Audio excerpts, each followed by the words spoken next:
না, আজকে বাজার থেকে ইলিশ মাছ কিনে আনেনি। আজকে ইলিশ মাছ দিয়েছে বাবারই এক বন্ধু।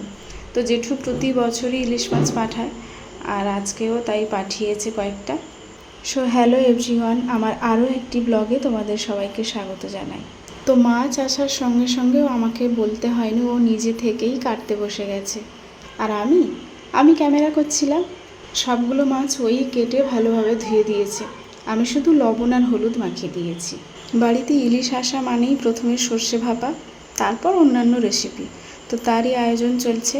আর এখানে আমি মেয়ের জন্য আলাদা একটা ঝোল বানাচ্ছি, পেঁপে আর আলু দিয়ে। তারপর সর্ষে, পেঁয়াজ আর কাঁচা লঙ্কা আর সামান্য লবণ দিয়ে বাটছি, কারণ লবণ দিয়ে বাটলে নাকি তেতো লাগে না। না, সর্ষে ভাপাটা আজকের আমি করিনি, করেছে হাজব্যান্ড, আর আমি খেয়েছি। রান্না নিয়ে কোনো কথা হবে না বস, রান্নাটা খুব ভালো হয়েছিল। তারপর মাছ কেটে ধুয়ে রান্না করে খাইয়েছে, আর কি চাই।